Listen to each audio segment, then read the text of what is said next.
اعوذ باللہ من الشیطان الرجیم بسم اللہ الرحمن الرحیم اللہم صلی وسلم علی النبی رحمۃ للعالمین وعلی آلہ واصحابہ وبارک وسلم علیہ۔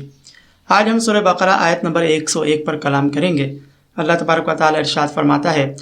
وَلَمَّا جَاءَهُمْ رَسُولٌ مِّنْ عِندِ اللَّهِ مُصَدِّقٌ لِّمَا مَعَهُمْ نَبَذَ فَرِيقٌ مِّنَ الَّذِينَ أُوتُوا الْكِتَابَ كِتَابَ اللَّهِ وَرَاءَ ظُهُورِهِمْ كَأَنَّهُمْ لَا يَعْلَمُونَ۔ اللہ تبارک و تعالیٰ ارشاد فرماتا ہے، اور جب ان کے پاس یعنی یہود کے پاس اللہ تعالیٰ کی طرف سے وہ عظیم رسول تشریف لائے، یعنی محمد مصطفیٰ صلی اللہ علیہ وسلم تشریف لائے کہ جو اس کی تصدیق کرنے والے ہیں جو ان کے ساتھ ہے، یعنی نبی کریم صلی اللہ علیہ وسلم تشریف لائے کہ جو اس اصل کتاب یعنی تورات کی تصدیق کرنے والے ہیں کہ جو ان یہودیوں کے پاس ہے، تو اہل کتاب کے ایک گروہ نے اللہ تعالیٰ کی کتاب یعنی تورات شریف کو اپنے پس پشت پھینک دیا، گویا کہ وہ کچھ نہیں جانتے۔ اس آیت کریمہ میں ان اہل کتاب کا ذکر ہے کہ جن کے علم میں یہ بات تھی کہ تورات میں جس نبی کی آمد کا ذکر ہے، جن کے اوصاف و کمالات ہماری کتب میں موجود ہیں، وہ کوئی اور ذات نہیں بلکہ محمد مصطفیٰ صلی اللہ علیہ وسلم کی ہی ذات ہے، اور ان کی تشریف آوری ہو چکی ہے، وہ جانتے تھے کیونکہ وہ ساری علامات ان پر ظاہر ہو چکی تھی۔ اصولاً تو ہونا یہی چاہیے تھا کہ اپنی کتب کی تعلیمات پر عمل پیرا ہو کر یہ ایمان لے آتے، لیکن ان بدبختوں نے ان تعلیمات و احکامات کو فراموش کر دیا، پس پشت پھینک دیا۔ روایت میں یہ بھی آیا ہے کہ ان یہودیوں نے تورات کو ریشمی غلافوں میں سونے چاندی کے ساتھ مزین کر کے رکھ لیا اور اس کے احکامات کو نہ مانا۔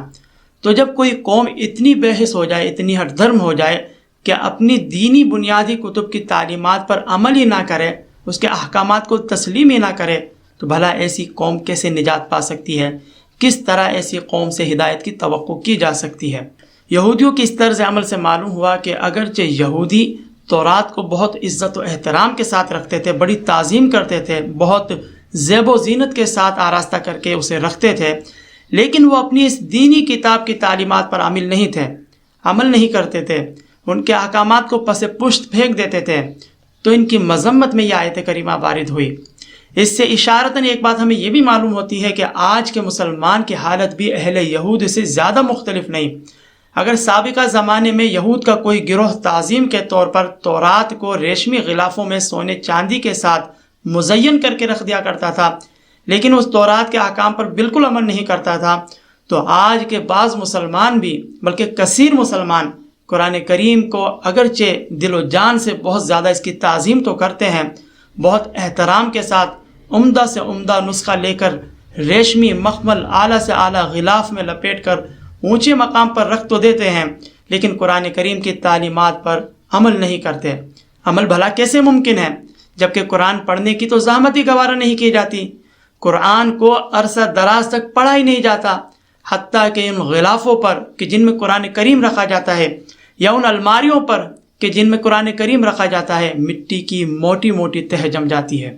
تو معلوم ہوا کہ ہمارا طرز عمل بھی یہود سے اس معاملے میں کافی مشابہت رکھتا ہے،